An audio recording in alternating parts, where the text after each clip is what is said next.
Thanks for coming, everyone. Hope you guys are having a fun time here at the conference. All right, well, we're just going to dive in and see where this goes. So, people keep using this term, energy abundance, and I'm curious, what does it mean? What does it mean for you guys, or how do you kind of think about this and why it matters? And just let's unpack that a little bit for everyone. Yeah, great. Should I say my name or anything like that? Go for it, yeah. I know we're not doing big introductions, but that's all good. You can introduce yourself. So Drew Bond with C3 Solutions. I'm the president and co-founder of C3 Solutions. What does energy abundance mean? I mean, I think it means having access to energy when you need it, where you need it, and making sure that it's affordable. So, it's interesting. This discussion around energy abundance is now so kind of prevalent. Again, when I first, kind of got into the renewable energy space in 2007, we were fighting a war in Iraq. Oil was $125 a barrel and going up. And honestly, I was still unconvinced about a lot of renewable energy, or just interested and not really aware of where the technology was going and how well it could compete with oil, natural gas, and fossil fuels. And so since then, from that time and until now, the idea that I feel like resonates with me as a conservative free market is I want energy abundance. I want abundant choices, right? I want to know that I don't have all my eggs in one basket. And so, to me, it's like more choices, not less, more energy, not less. Right, more diversity, not less. So that's what it means to me. Thanks, Drew. Thanks, Grant, for the question. My name is Chris Barnard. I'm the president of the American Conservation Coalition. For those of you that don't know us, we are the largest center-right grassroots environmental organization in the country. We have over 30,000 members, and we take a lot of the ideas discussed in rooms like this, and we take them to college campuses, to communities, to try and build a movement around it, because as we know, just talking about it in DC isn't always enough, and we need to build a movement around this, and that's exactly what ACC seeks to do. In terms of what energy abundance means to me, I would say that there's really three main criteria to meet for something to be considered energy abundant. I would say it's reliability, it's affordability, and it's accessibility. I'm 25. I only started driving a car relatively recently in the grand scheme of things. I certainly never grew up with kind of a sense of the importance of energy, or why energy abundance really is such an important thing. But we've seen in the last few years that all of a sudden people are realizing what happens when any of those three criteria, or all three, are impacted by policy or by global issues like we've seen with the war in Ukraine. And then all of a sudden people start realizing, like, oh, wow, filling up my tank of gas is $20, $30, $40 more expensive than it used to be. My electricity bill is more than it used to be. In some places, they were even having a lack of access to have energy. And so at the end of the day, when we talk about energy abundance, it's important to really emphasize that energy needs to be affordable. People need to be able to have access to cheap energy, to be able to power their lives, but also to power civilization, to power innovations.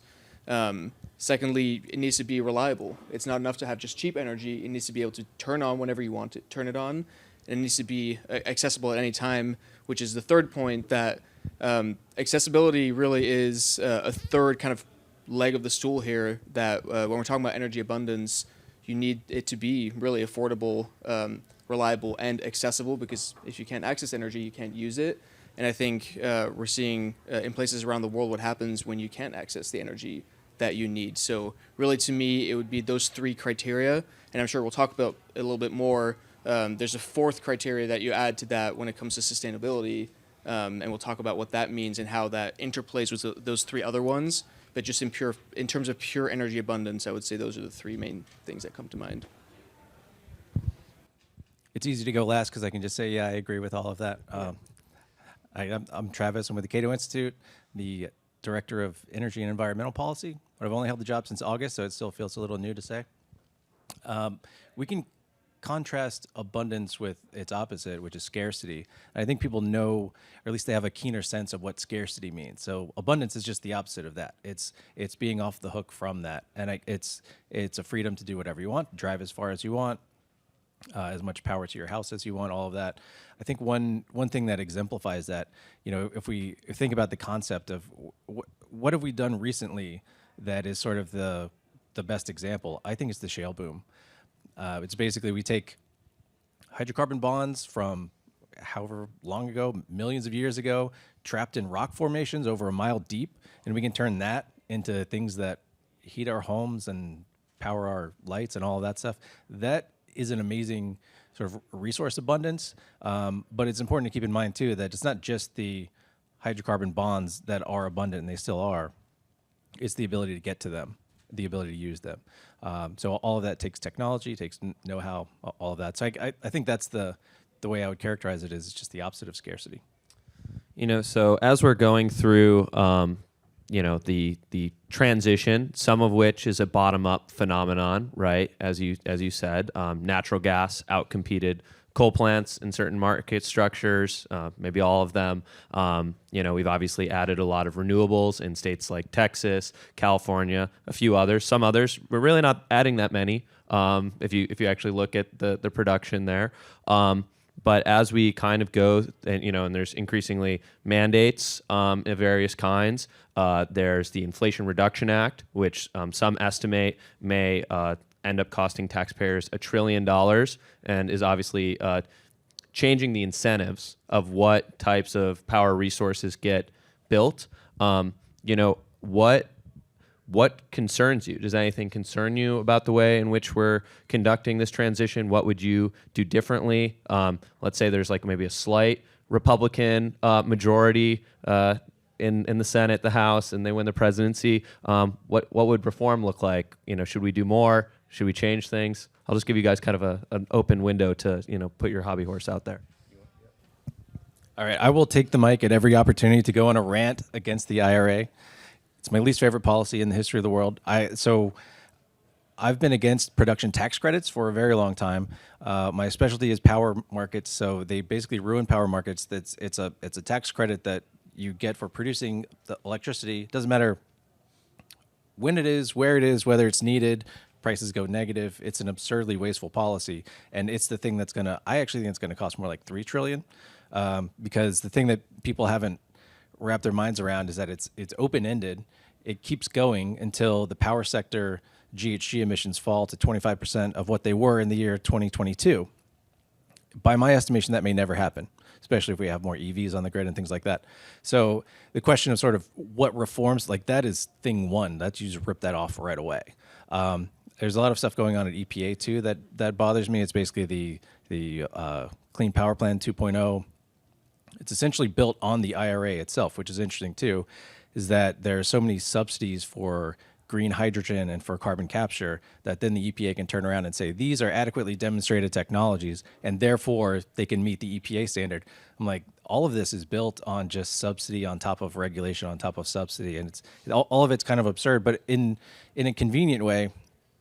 It could be something like a house of cards where you pull the PTC and the clean hydrogen stuff out of the IRA, and then the other stuff might actually fall too. I'll just kind of go a little bit more from the policy specific stuff to like a broad, like more philosophical approach to this almost. I think one of the biggest concerns I have, and something that's especially been borne out in the last few years, is how in the name of kind of that fourth element I mentioned, sustainability, in the name of sustainability, climate, clean energy, we've really sacrificed the others.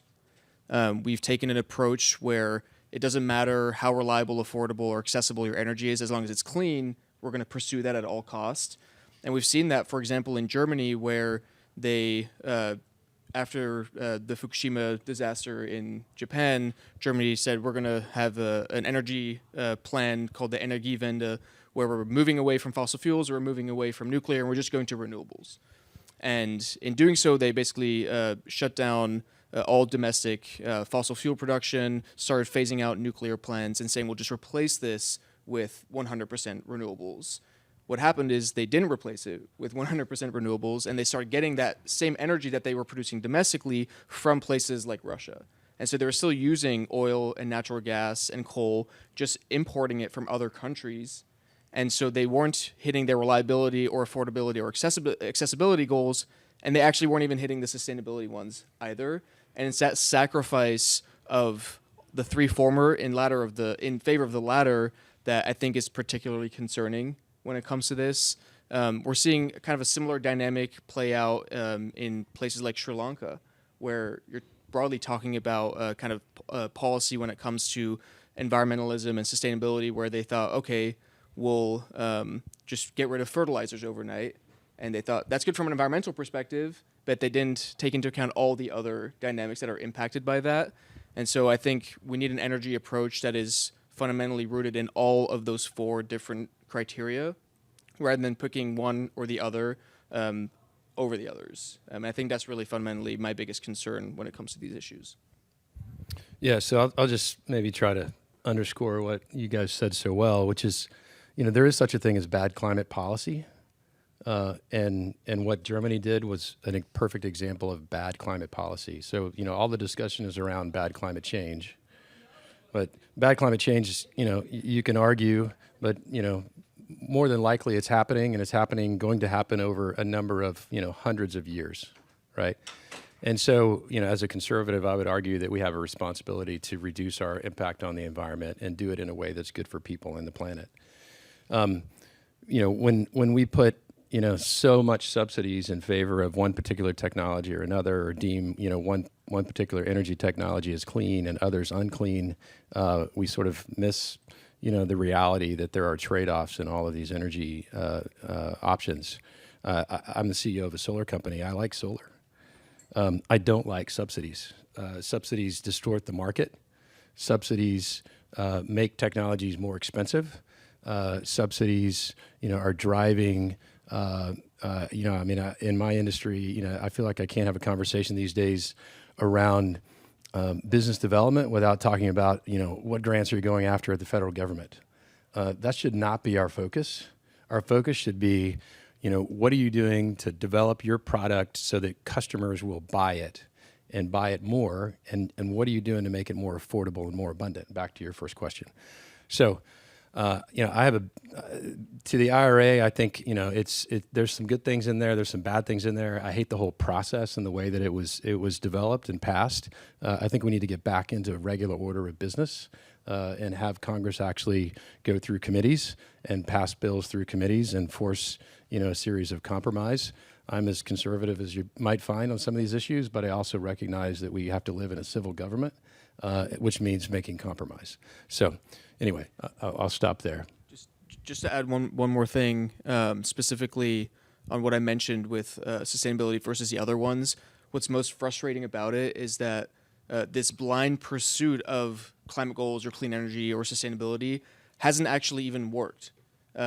Just because you try to shut down fossil fuels overnight or other baseload sources of energy like nuclear doesn't mean that you actually start reaching your climate goals. We've seen that in Germany with reopening coal plants, with actually even like going into old growth forests and cutting that down for biomass. Like none of that is good for the climate.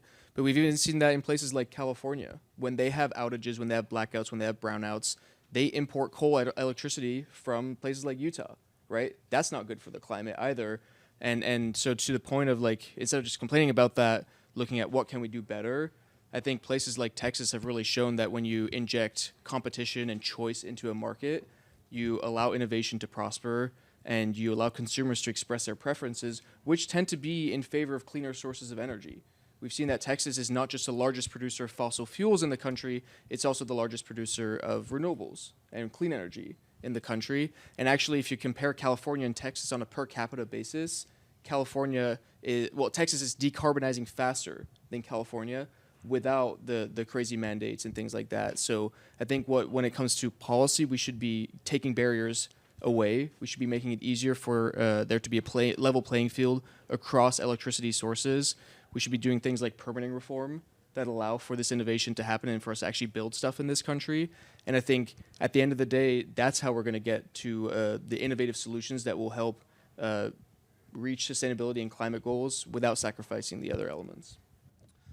So in Texas, we're known for having cheap power, but we're also known for having our grid almost collapse. So when we're thinking about this stool, so there's Winter Storm Erie. Texas grid almost went down. Hundreds of people died. There was huge costs in all sorts of ways, right? So when you're thinking about these trade-offs, if you guys don't have to have an opinion on this, but if you do, to what role did federal subsidies contribute to that? The structure of Texas's market, is it something that's an ideal? How could it be reformed? How do you kind of think about that and this reliability piece in the context of these subsidies and the existing market structures? So I appreciate this question, and Travis probably has a really in-depth perspective on this as well. So our organization, C3 Solutions, one of our advisory board members is Becky Klein. Becky was a longtime Texas PUC commissioner and actually was brought before the Texas State Senate to educate them on this whole issue. So if you're interested, she's written something on it, and you can find it on our news magazine. I can point you there. But I think that this is one of these, to me, like energy is so much more complicated than the soundbite world that we live in. And so it's, you're a climate denialist, or you're a climate alarmist, or you're pro clean energy, or you're pro dirty energy. I mean, when the Texas grid went down, yes, renewables were part of that mix, but also fossil fuels were part of that mix, right? I mean, it was a failure by and large by ERCOT to not prepare for such a storm. And in reality, I think even if you hadn't had renewables on the grid would have failed, because a lot of the pipes actually froze up, right? Now, the renewables folks point to the natural gas folks, and the natural gas folks point to the renewables folks. It was a mess, right? And then the climate alarmists come in and say, see, we're going to have more storms like this every year. 100-year storms are now going to be 10-year storms. So all I know is that, we need, back to your first question, we need more energy, not less, right? We need more diversity, not less. As much as I like natural gas, and natural gas has proven itself to be very affordable and very abundant, I don't want to put all my eggs in that basket. I just don't. I don't think it's smart. So, to me, solar makes sense some places, doesn't make sense other places. Hydro, I look at, some countries in South America in particular, Paraguay, for instance, is almost 100%, clean in terms of its electricity because it has so much hydropower.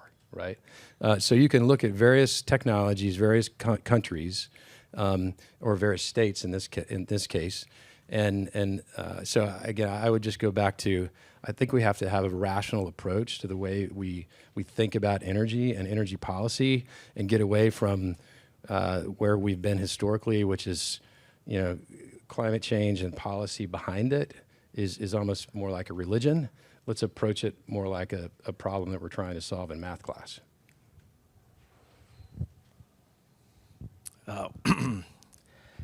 Man, how to sum up the Winter Storm Uri event in Texas? I should say first that it was just unfortunate. I mean, anytime I've seen estimates well above 200 people. I mean, tragic loss of life, terrible circumstances. I think the one thing that we can learn from it, though, is on the one hand, the way that we've designed electricity markets with they call it the 1 in 10 standard. You're supposed to have sort of a rolling blackout event about once every 10 years. That's exactly what Texas had. They had an event in 2011. They had Uri in 2021.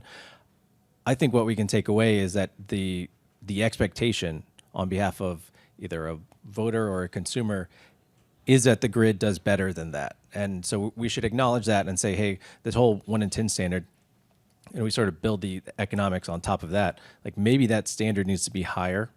And then there's all sorts of details that we could get better. Sort of the gas infrastructure, how that ties in with power. There are even some gas compressor stations that were fueled by electricity that didn't identify as priority load. So those were curtailed. So you couldn't move the gas because they didn't have the electricity on the gas network. Just colossal error. The other thing, and this is more of a retail side thing, but the rotating outages, the way we're supposed to do it, they kept the grid alive basically by curtailing a certain amount of load. It was something like 20 or 30% of the load, but you're supposed to move that around. so that no one person, no one household has their power out all 4 days. I talked to a lot of people who had no power all 4 days. I talked to some people in the Austin area who had power all 4 days because they were on the same circuit as a hospital. So we can even do better on sort of how we rotate the outages and all of that stuff. It matters less in the summer in California because people aren't going to freeze to death. But the Texas event, I think it put a spotlight on this, not only the gas electric coordination stuff, because I always felt that the gas network in Texas was sort of the there was the Roosevelt speech about the man in the arena. It's like, if you see what gas was doing in the days before the outages, it was doing heroic work. The renewables were gone, the gas stepped up, and then when it stopped stepping up, everybody said, oh, there's a failure on the gas system. Like, the expectation was that the gas would always be there. And the expectation was not that the wind and solar would be there. So there's the expectation that there's always going to be gas to step up. Maybe we need to do more on gas standards. Maybe we need to do a bit more in terms of the gas electric coordination and the planning and things like that. I personally think that Texas should have a higher reserve margin. They sort of brag about, like, oh, we're down to 6%. That's a gamble. That's a gamble with people's lives. So I think the reserve margin should be healthier. We can do a lot better with the planning, but it really does come down to this abundance question of, like, even in a state like Texas, even where you think you've got all the gas you need, sometimes it's a question of timing, and they didn't have enough in that moment. Is there anything that, and I guess I just want to give everyone a chance to go off on some of their hobby horses, hopefully get the discussion going, and then we'll do a bit more of a Q&A, because as you guys can see, there's definitely some expertise on this panel from with a wide variety of perspectives. So I'm sure answering your guys' questions will be particularly fruitful. But is there just one particular kind of broad misconception that people have, or a talking point that you just want to kind of correct the record on, like something that you see that bothers you? I mean, we've alluded to a couple different things here, but in general, energy people tend to have something or just something that people misunderstand or just not informed about. I can go first. I've got a bunch. I'll just pick my first one. Levelized cost of electricity, LCOE. How many people have heard about this concept? The LCOE of whatever. Can we just throw it in the trash right here, right now? Can we just throw it in the garbage? What it says is, here's the levelized cost. If you're going to build a thing now, say it's a solar panel, it's the capital cost, and then it's the operating cost, and then you sort of, over the life of the unit, it has no bearing whatsoever on the usefulness of that energy to supplying the demand that the grid is supposed to supply. So it's basically, if you just like show up whenever you want, it's like the wage that you would need to be that sort of intermittent worker. I personally, if I were in the office and somebody showed up and said, look, I know you're doing work here and you're getting paid, but you got to go. I'm going to take your job just for this moment. And, as soon as I leave, you'll have to come back, but we're all going to get paid the same. Like, that is not the difference between intermittent energy and on-demand energy is so stark, and the LCOE framework just smooths over all of it. So I'd love to throw LCOE in the trash once and for all. Yeah, I think I already touched on it, but I appreciate having the opportunity to put a point on it. Again, I'm the CEO of a solar company. I like solar energy, but this idea that there's such a thing as clean energy and not clean energy, every form of energy, it has its trade-offs. Solar companies, of course, they don't have a tailpipe, so there's no emissions from a solar panel, but there are emissions in the production of making all the products that go into it, all the way up to the glass and the steel framing, right? I'm not saying, again, like, keep in mind, I'm the CEO of a solar company. I'm not anti-solar. I'm just like, can we be realistic about this stuff? So I feel like so often, I'll have kids come up to me, maybe friends of parents in the neighborhood or whatever, and they're like, oh, you're a CEO of a solar company. Isn't that cool? That's so great that you're saving the environment. And it is good. Like, I'm doing good things for the environment, generally. I believe it. But, it is like, if they met a CEO of a natural gas company, they might think that person is actually, the antithesis, right? when in reality, natural gas was responsible for reducing our carbon emissions faster than any technology that we've seen in our lifetime. And you think about solar and the fact that it generates electricity when the sun's shining, which is great, but not when the sun is not shining, right? So therefore, you need batteries. So, this idea that, to your other question about the transition, I think the transition is going to take a very long time. There is no such thing as flipping a switch and going from, not clean to clean energy. And even if we did, it would be lunacy, because we're already 80 to 90% reliant on China for our minerals that we need to mine and process in order to put into solar panels or wind turbine blades or whatever. And again, I'm not against any of those things, right? I like those things. They make good sense in some places, not good sense in other places. So this idea that there's a binary choice between clean or not clean, I think we need to throw out the window as well. Ultimately, what I want to get to is cleaner and cleaner energy over time that is more reliable and more affordable and more abundant. Yeah, I think just to build on that, one thing that I've been really frustrated by, which happens both on the left and the right, and kind of to your point, is there's been a very strong growth of what I call energy tribalism. It's like people make a value judgment is like, okay, I'm for clean energy, and that's just wind and solar, and everything else is not clean. And so they reject it. Or it can be like, I'm pro-American, affordable, reliable fossil fuels, and so I'm just going to be pro that, and everything else should be on the side because it's not reliable or affordable. I think, to Drew's point, we should be having an all-of-the-above approach where all of these different energy sources are a part of the mix, and I think both on the left and the right, when we start picking winners and losers, when we start having a kind of a tribal adherence to one particular source of energy over another, that's when we see bad policy. That's when we see reduced reliance, reduced affordability, and also really reduced sustainability. And I think the left is first and foremost responsible when it comes to kind of the clean energy stuff, like what I mentioned earlier, that we've sacrificed reliability and affordability in the name of climate change. But we're also seeing some of that on the right, where it's kind of like an own the libs moment on, I don't like their clean energy agenda. And fair, you can like really dislike some parts of that, but then to turn around and be like, I'm therefore only going to support fossil fuels, and anything that makes it easier for clean energy is automatically bad. I think that's also a really terrible conclusion from that. The other thing I'll say, just slightly building on that, and to, again, Drew's point about cleaner and cleaner energy, something that's been very annoying to see is how a lot of climate advocates, clean energy advocates, will miss the forest for the trees. They'll think we need to really have these crazy ambitious goals, and any incremental steps to get there aren't enough, and so we should be rejecting those.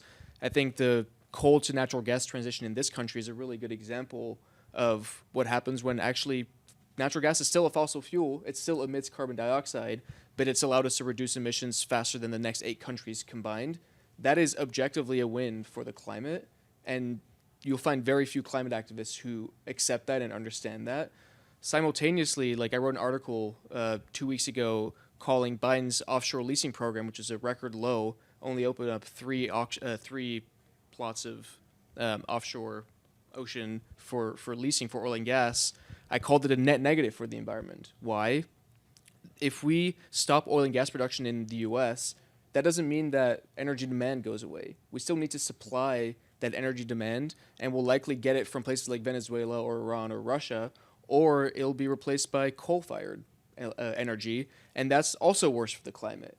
If we were to have U.S. LNG and export it to other countries where they have coal and they rely on coal, we can reduce their emissions by up to 50%, which is good for the climate, good for American energy security, and good for those economies. You'll find very few climate activists who say that, right? And so it's just a very frustrating conversation where it's either you're all the way in this camp, or either you're all the way in this camp. I think, like, I'd like to think the three of us are like in the middle camp, where we're trying to be realistic about this and not allow energy idealism to lose, or to try and win the battle against energy realism. We need to be able to honestly be realistic about this stuff. Just a quick follow-up on the point about energy tribalism. I've seen this too, where you have, go to Twitter and there's the nuke bros, and there's, of course, people who only want offshore wind. They're like fixated, or it's got to be batteries. Let's build a ton of batteries.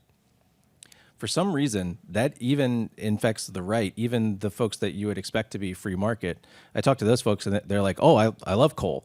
Like, do you love it so much that you want to now subsidize it? That is not a free market answer. That's exactly what the Trump admin tried to do, was basically prop up the coal industry. This is not a question of removing the EPA's overreach onto the coal industry. That's one thing. I was on board with that. Then the question was, well, don't you want to sort of retain every existing coal-fired power plant for resilience reasons? Like, guys, we have gotten so far off track from the free market, the principles behind it. So I'd like to get back to the principles-based view where it's like, look, we're for a dynamic economy. We're for markets. We don't want to get too attached to any given technology because those winds will shift for sure. And it seems like coal is just not doing all that well. It has, of course, its own role in power markets. It used to be well over 50% of our power. Now it's something like 20%. I don't think that's a negative. I think that's a question of, look, if you can't compete, you need to get out. This is America. I mean, so we need to get back to that view instead of like, oh, I love coal, so I'm going to subsidize that. Okay, yeah. So we're gonna turn over the mic to you guys for some questions, and yeah. Thank you. This is great, but I completely agree. And the conversation should be not green versus non-green, but base load versus variable. And I would love your thoughts on the other potentially, most cleanest form of baseload power, which is nuclear fission. And obviously there are a lot of people who are scared about nuclear fission. They believe all the, sort of the bugaboos. And, and I'm sure you guys know all the stats that coal tailings ponds are often more radioactive than the worst sort of, leaks from nuclear power plants. And, there's great technology now to take existing nuclear, fuel waste and recycle it and reduce it by orders of magnitude in terms of volume while actually generating more power. Why have we gone so off track when it comes to nuclear fission? And how can we sort of regain the minds and hearts of Americans and bring it back? I mean, Pritzker, shutting down, a move towards a new nuclear power plant in Illinois. I would love your thoughts on this. I have cynical thoughts and I have non-cynical thoughts. I'll start with the cynical ones. Honestly, if you look at the groups that have been the most vocal in their opposition to nuclear power over the last decades in the U.S., and you kind of trace some of the funding that they got early on, like, again, talking about like picking winners and losers and energy tribalism, like they were funded by the fossil fuel industry because nuclear was a significant opposition or a significant challenge to their monopoly in the market, right? And I think a lot of Greens have been very susceptible to that. And we've seen the same thing unfold in Europe. Like there's very strong evidence that the Russians were actually funneling money to green groups in Europe to oppose nuclear power. Why? Because we know that countries that rely on nuclear power have very stable grids, very affordable grids, and very clean grids. Look at places like France, and we can talk about like the market dynamics of subsidies or not, but the fundamental reason is that they don't want nuclear to be what it is, which is the cleanest, most effective baseload source of energy. So that's kind of like the cynical take. I will say that we're increasingly seeing a bit of a narrative shift on nuclear. We have the highest approval ratings for nuclear in this country right now than we've had in the last decade. It's about 55% in favor of nuclear. We're seeing even places like Germany that more and more people are in favor of nuclear. I wrote an article for the Wall Street Journal last year called The Global Nuclear Power Comeback. We're seeing countries like Japan, South Korea, the US, like in the Middle East, across the world are re-embracing nuclear energy and building new plants, and public support is behind that. So I hope that we're turning a corner, but we still have to fight a lot of like the green groups. And honestly, in this country, it's hard for Democrats to come out in favor of nuclear because they've got to look to their left and they see NRDC and LCV and the Sierra Club that are saying like that we're allowing a nuclear war to happen because of that, and it's really damaging. So I think there's still work to be done, but I do think we're going in the right direction. Do you guys want to say anything? I'm in favor of getting out of the way and seeing who wins. There's a lot of different fission technologies and even some new fusion technologies. I'm fascinated by all the technology. The question, though, is which one can pass the market tests? which one is going to do well in the market. And that I can't predict, but I do want the government to at least get out of the way so that they can try. 1960s era nuclear fission, Well, so I think one blemish is, I mean, just the cost overruns. We've got the one plant that expanded units 3 and 4, so the plant Vogel in Georgia. Just you could blame, the structure, the sort of the utility, the way they do business. The bottom line is though that was a very costly project. So I'm waiting for the really good example to point to say, yes, that technology, and yes, it works, and it's cheaper than everything else. I'm open-minded about that. The other thing, so the AP1000 units are mostly, you said base load. That's a good way to characterize it.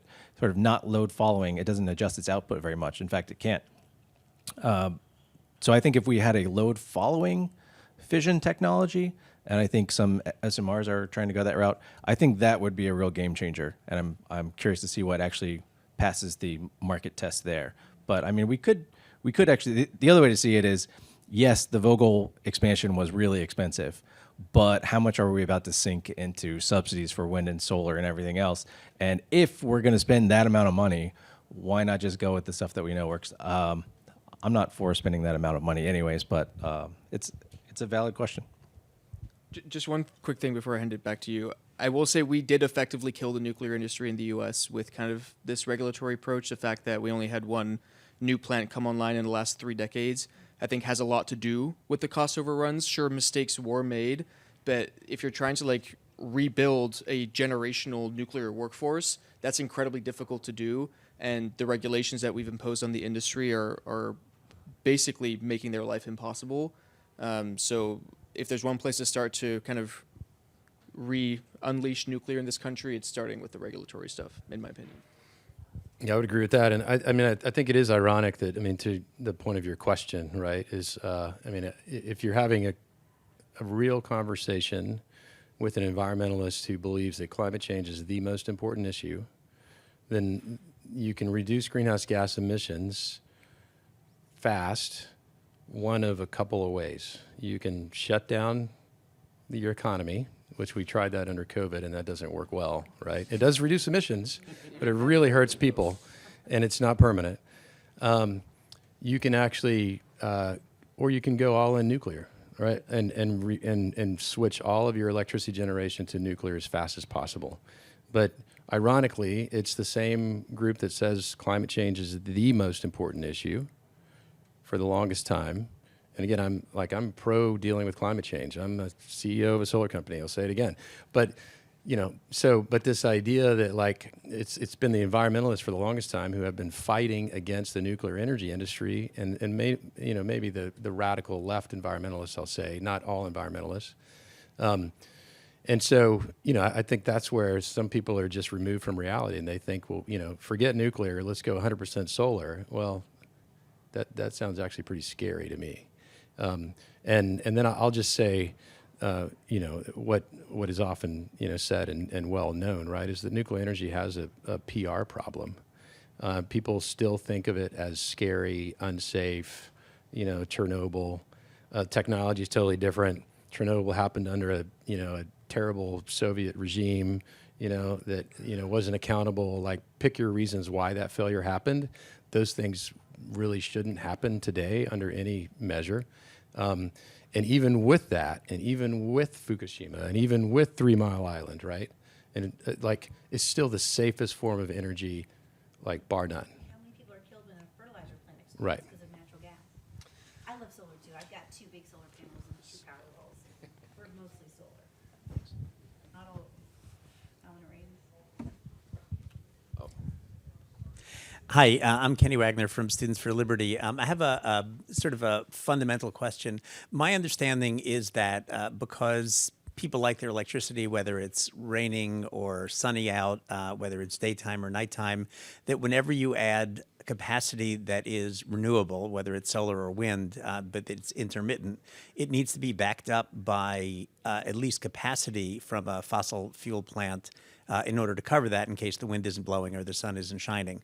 So doesn't that inevitably mean that the renewables will never be cost effective because you're building 2 power plants instead of 1? If you're already building the conventionally powered one, that the alternative fuel source will never be cost competitive? Or is that a misunderstanding? I mean, I think part of the question gets to, is this on? Okay, can you hear that? I mean, I think you have to think of energy as not only through a cost lens, but also through, diversity lens, again, abundance, and having more choices, and then through these other environmental lenses. So I would prefer to look at sort of all those things. I mean, I'm happy to pay a little bit more if it actually increases my energy security. I don't want to pay a little bit more if it decreases my energy security. So I think that's why batteries are so crucial. But, effectively what we've done is use the grid as our battery. And actually, largely in a very efficient way, I'll say. I mean, if you look at companies like Xcel and Colorado, and if you ever have a chance to go behind the scenes and watch them manage the grid, it's incredibly complex and incredibly impressive at how well companies are able to keep our electricity lights on to 99999 sense of security. So. I don't know that I think there's more to it than the question of that. And I do think that this idea of having diversity when and where you can actually helps overall our energy security. So I think what you're getting at is the system cost, which is, I think, the relevant comparison, especially from the consumer perspective, which is why I don't like the LCOE metric, because it's basically like, as a standalone unit, you're getting cheap energy from a solar PV unit, right? The question is, how does that impact the grid? How do other elements of the grid have to work around that? I think it's conceivable that if you just had sort of magically free power that was intermittent, you could actually, it's a fuel cost savings. So you'd basically just run gas units around it. There's a chance that it could lower system costs. I think the other fascinating thing is the places where it's been tried and taken the farthest. California is a great example, where you basically have a lot of solar PV, a whole lot of it's on homes. So basically the grid is just reacting to that. The grid's saying, well, we don't need to produce anything extra at noon because we've got all this solar. But the steep ramp in the evening, that they even have a name for it. It's called the duck curve because it looks like it's like a steep duck. Basically, it's this idea that you just need to ramp your gas units like crazy as the sun is setting, because demand's actually still increasing on the grid. So it is kind of a system-wide disaster. But if you look at just the solar units, you could say that's cheap energy. Then it's at what cost in terms of system thinking. And the California grid is expensive. We all know that. It's one of the most expensive in terms of the retail cost of power. But, and it's also not that reliable, because they, of course, put out these, I think they call it like a flex alert conservation notice thing, where they say, we want you to drive exclusively EVs, but don't charge them right now because the grid can't handle it. So that's the California model, but it's also not reducing CO2 intensity. The way that you need to basically complement the solar is with gas, with very flexible gas. So not these really efficient combined cycle units that sort of burn the gas, turn the turbines, and then run a steam element after that. That's the most efficient way we can do it. They have just combustion turbines, so just jet engines. We're just running jet engines on gas. So that's what solar does to the grid. I'll just add really quickly to that. It doesn't necessarily just have to be like gas or oil or coal. That's a base load. Like obviously you can't have nuclear, and to your point, like they're developing some potential designs within the next generation nuclear phase where you can more easily ramp up or down to help with that intermittency. I also don't think it's a given that just because we might need batteries for solar and wind, that innovation can't bring that cost down as well in the long run. But the other interesting thing that we're seeing in places like Texas is if you actually look at the electricity generation graph, you see that solar and wind are actually almost the opposite. And it's like really a beautiful graph where when solar production is high, wind tends to be low, and vice versa. And so in some sense, in if the geography works out, sometimes you have wind and solar actually balancing each other. which is pretty cool. And it's also another way of like overcoming some of those intermittency problems. Okay, well, since we're the freedom and progress people, I just thought that we should end on a positive note. I don't think this is particularly dreary, but against doomerism, say something that makes you excited about the future of energy, and then yeah. I think what excites me about the future energy is that this is a ever-changing, dynamic industry, and ever since I've been involved in it, really since 1999, 97 and 99, I've seen a lot of innovation happen. To Chris's point, that innovation has really brought the cost of technologies down in some places. It's made technology improve and be more reliable.